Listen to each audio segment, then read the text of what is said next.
A narrativa do combate, que ficou conhecido como a luta entre Davi e Golias, está unida a determinados eixos que atravessam parte da história de Davi e também da arca. E aqui eu fiz de propósito uma inserção num conteúdo. Preciso justificar esse trecho que eu intitulei Davi, Golias, Javé e a Arca, não é da pesquisa do Thomas Homer. Ela está explanada em detalhes na tese de doutorado do professor Luiz José Dietrich, em que ele vai analisar especificamente essa narrativa, tá? Com muito mais profundidade. Nas referências bibliográficas no final, vocês vão ter a nome da tese, tudo detalhado, mas como ele trabalha um trecho sobre a arca, as narrativas da arca, eu decidi incluir aqui no meio, e depois voltamos para Thomas Homer, né, com as teorias dele, mas agora, nesse trecho aqui especificamente, eu queria chamar a atenção para as narrativas que envolvem Davi, Golias, Javé e a arca e as relações entre esses 4 elementos nos textos bíblicos, ok?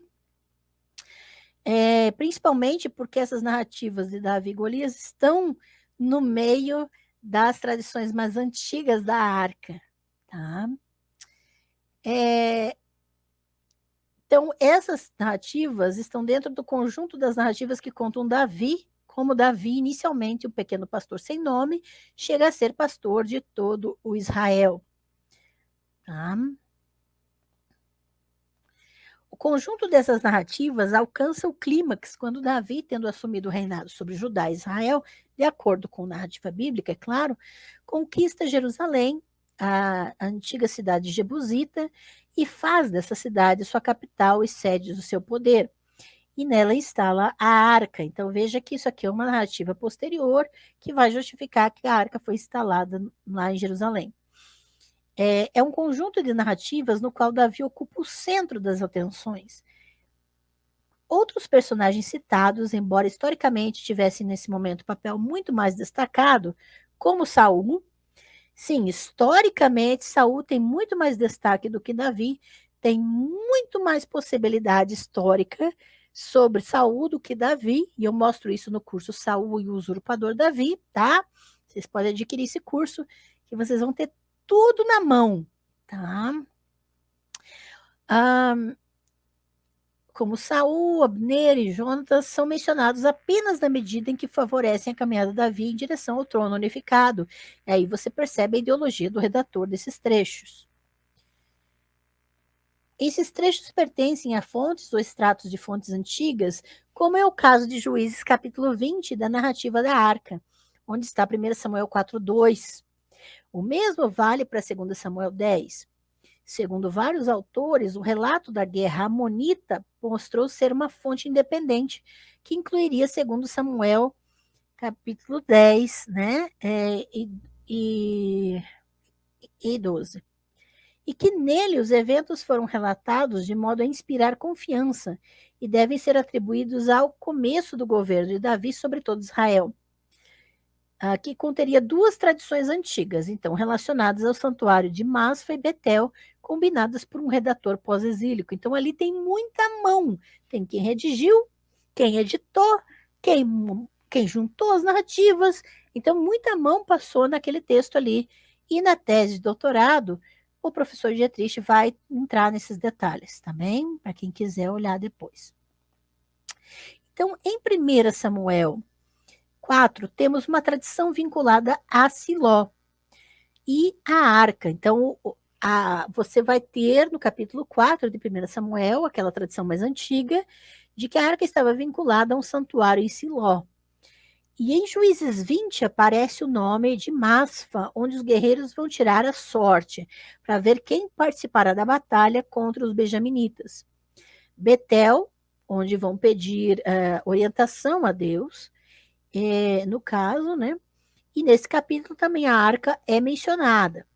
No capítulo seguinte, né, Juízes 21, Masfa é citada nos versos 1 e 8 e Betel nos versos 2 e 19.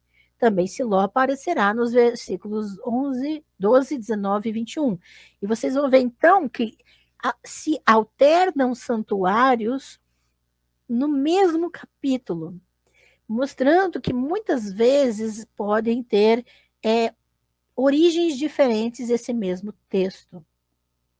E eu quero recomendar que vocês adquiram o curso Saul, o Usurpador Davi, os livros de Samuel, em que nós vamos falar sobre os verbos hebraicos que aparecem, o verbo sha'al, que é consultar uma divindade, né?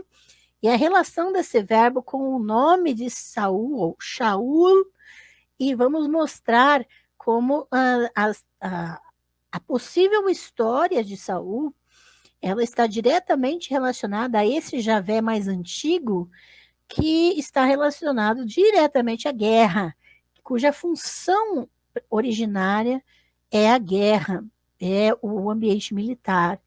E Davi está relacionado diretamente a tradições posteriores de um outro Javé que legitima a monarquia. Tá? Então, todas essas questões nós vamos trabalhar em detalhes no curso Saul e o Usurpador Davi, os livros de Samuel.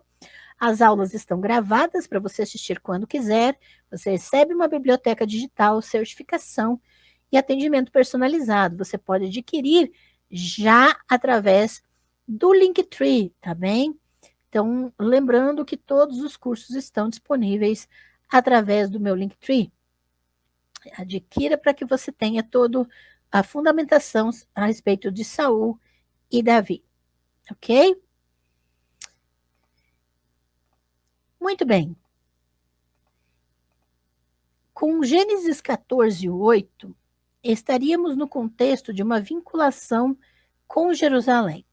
E você vai perceber, então, textos vinculados a Jerusalém, e já pode começar a desconfiar que esses textos, eles são inserções posteriores, tá?